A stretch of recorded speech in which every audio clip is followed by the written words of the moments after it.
Normal school దానిలా అంటే ఇప్పుడు ఆర్టిస్ట్ కండక్టర్ బతుకుందా ఆమె బతుకుందని ఇప్పుడు మాధవ్ గారు కాంగ్రెస్ ఎట్లా అని చెప్తారు స్పీడ్ ఎట్లా చెప్తారు వాళ్ళు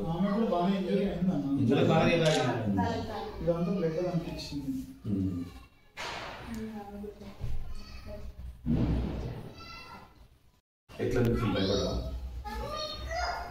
బయటకు వచ్చినప్పుడు క్రాష్ అయ్యిందని తెలిసింది. అప్పుడు క్రాష్ ఎందుకు తెలియదా మీకు?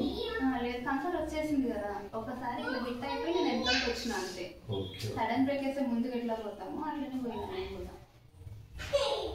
ఒకసారి గుద్దుకొని ఎంట్లోకి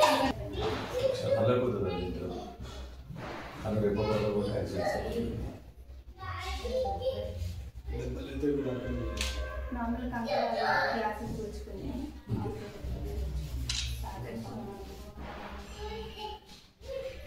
మీ జరిగిందా?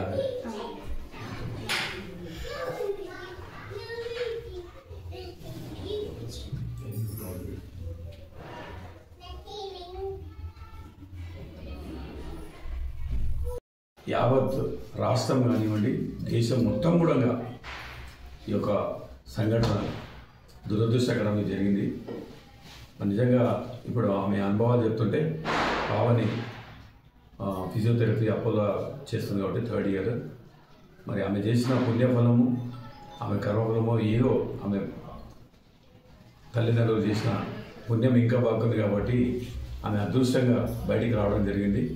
అయితే ఆమె అనుభవాలన్నీ చెప్తుంటే నిజంగా చాలా బాధాకరమైన విశేషం. యాక్సిడెంట్ ఆమె ఉన్నంత వరకు ఆమెకు యాక్సిడెంట్ అయింది కూడా తెలియకుండా బయటికి వచ్చిన తర్వాత ఆ సంఘటన చూసి అక్కడ ఉన్న పరిస్థితులను మనుషులను చూసి అక్కడ ఉన్న యాక్సిడెంట్ అయ్యేలోపు కొందరికి కాలు ఇరగడము రక్తం కారడము చనిపోవడం అన్నీ చూసిన తర్వాత ఆమె చాలా బాధపడ్డది, భయం కూడా అయిందని చెప్పడం జరిగింది.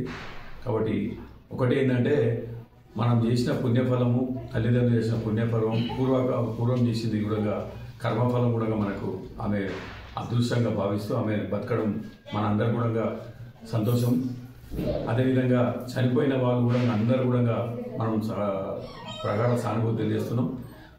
మనం ఒకటి ఏమంటున్నాం అంటే అందరు కూడా నిన్న మంత్రులు కూడా ఎమ్మెల్యేలు కానీ అందరూ కూడా ఎంతసేపు మనం వారి మీద కాదు. ఇప్పుడు ఒకటి మనం అందరం ప్రజలందరూ కోరుకునేది ఒకటి ఏంటంటే అన్ని పార్టీలు కానీ ఎవరైనా కోరుకునేది ఒకటి ఏంటంటే తొందరగా ఆ రోడ్డు కంప్లీట్ చేసి ఇటువంటి దురదృష్ట సంఘటనలు పునరావృతం కాకూడదని చెప్పి మనం ప్రజలందరం కూడా ప్రభుత్వాన్ని కోరుతున్నాం, ప్రజలను వీళ్ళందరినీ ఎమ్మెల్యేలను మంత్రులను కోరుతున్నాం. ఖచ్చితంగా అది తొందరగా స్టార్ట్ చేసి రాబోయే కాలంలో కూడా ఎటువంటి యాక్సిడెంట్లు కానీ ఎటువంటి దురదృష్ట సంఘటన జరగకూడదని చెప్పి మేము విన్నవిస్తున్నాం.